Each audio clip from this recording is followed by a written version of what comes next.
Yeah, I think being aware of the differences would help you step from one community to the other without misunderstandings. Yeah. And it would also help you try to make a relevant bridge between things. So what would research contribute to, not only to policy making, but then to design, would be better, you know, expressed if you can understand. Yeah, but I think the thing is actually, I think, but I think actually the bridge analogy, this is one of the things I wanted to say just now, is actually the bridge analogy might be faulty in itself. Because when I started 4 or 5 years ago on my research, it was actually on using knowledge from geography in a setting of urban design and planning, specifically time geography, and knowledge from time geography. And actually what in the end, what I'm coming at now is actually that you, rather than using the bridge analogy, which has been tried but doesn't land in practice, you rather use an approach where you try a different one. You talk about the subject itself, the problem out there, rather than the problem of the two communities. So you take a completely different perspective. It's difficult to get around the analogy because it's so embedded even in how you talk about it. And it's true. There's different languages. There's different communities. But rather than coming out of the distinction. Is the bridge analogy right, or is it actually a completely different avenue we need? I think what we need first, I think the difficulty is that you acquire certain skill sets when you are in architecture, which are mainly based on design. And I think you need to let those go and first find out what skills are needed in research and not try to immediately apply these grand theories to design, because you first have to understand the theory independently from whatever you want to do with it.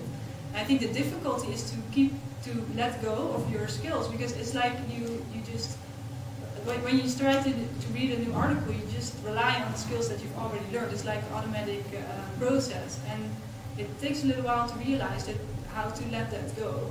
And I think that is very important. Before you can do any bridging, you have to make sure that you have both skills and you understand what the differences are. And it's actually something that I find really challenging even now. And I cannot imagine how you would do that if you're here, because I have teachers that explain these theories to me and a lot of classmates that are explaining a lot to me. But if you have to understand the theories on your own just by reading the articles, I can imagine that would be very difficult. I don't know, I'm going to say another analogy, I don't know if it's right or not. It's like trying to translate something from English to Dutch. And if you're not fluent in English and you're not fluent in Dutch, how do you expect to try to make a good translation? Because you don't know what you're translating into. So it's a great analogy to attack indeed. So if we have different communities of practice which have different worldviews, you have, as you say, I think you're totally right, have to understand what are the requirements from this, what do they expect, and what do they expect. Fluently you have to understand, and then is there any kind of, I don't know if the bridge is, but is there any kind of communication? It's a great analogy to actually attack here. Because I think if I connect to what you said just now, what you see, if you would say that actually the bridge wouldn't work, just suppose, then actually the learning process of learning the language or learning the two languages, the learning itself would be maybe the better analogy, as you are doing right now, letting go of what you learned, learning new things. Actually, the learning process itself. But even when you do fluently, even Dutch and English, then you don't say it in the same way. The way you put your words, you can mean totally different. And I learned archaeology myself here, and I worked on University of Delft and Carl Weber 20 years ago. And they were architects, but they also say they were urbanists because they wanted to do that. But the way they put it, they make an artificial way to get to the right plans, urbanist plans. But the translation was not good. And that's not good. Their basic skills I recognize were totally different from the basic skills you have as a researcher. And a researcher one is make a tribute to the knowledge they put together in an objective way. They didn't. They got their own skills, but on their own way, they put their personal experience in it. Yeah. It was a totally different way, even though they wanted to try to make it objective. And I think if you compare with the language, I think if you want to make the step from design to research, it's like with the French. If you try to understand their language, they will appreciate it. But as soon as you come in there and you think that you as a designer are going to be a researcher, they will reject you. I mean, that's just...